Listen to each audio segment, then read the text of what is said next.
نو علم سره عمل محترمو چې عمل نینو بیا د علم فایده نه او علم باندې به عمل الاغي چې بیا د فراغت نرستم مطالعه د استادانو باجیګانو مشورې سره کار کول او محترمو د علم سره عمل او د عمل نرستو د علم بیان کول.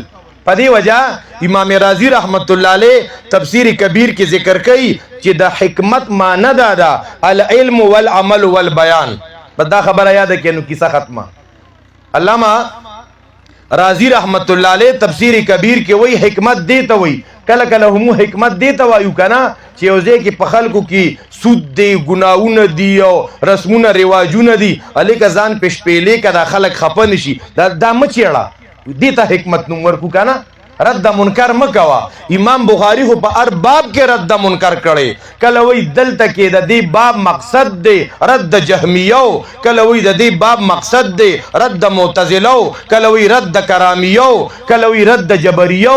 هغه په هر باب کې د غلطو فرقو تردید کړي دي. تا ته د علم رڼا رااله او دغه خلک په سود کې لګیا قبرونه پخې او تغږ نه کې یاره دیخوا مړ پسې جمعې او ماښامونه څلوېښتې کلیزې او تا د خولې باندې هغه برغولې ښودلې دی خولې ته یې کورې اچولې غږ نه کې.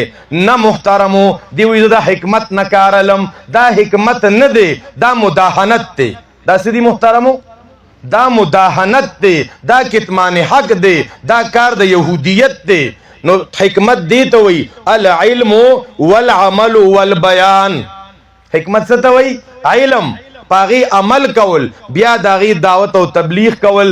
اے محترم مسلمانانو نبی علیہ السلام بسوال کو اللهم انی اسألک علما نافعا، یا الله زتانا آغا علم غواړم چې ما تم پیدا را کوي او زمانه نور تم پیدا خورشي. دا کمی بچی چې فارغ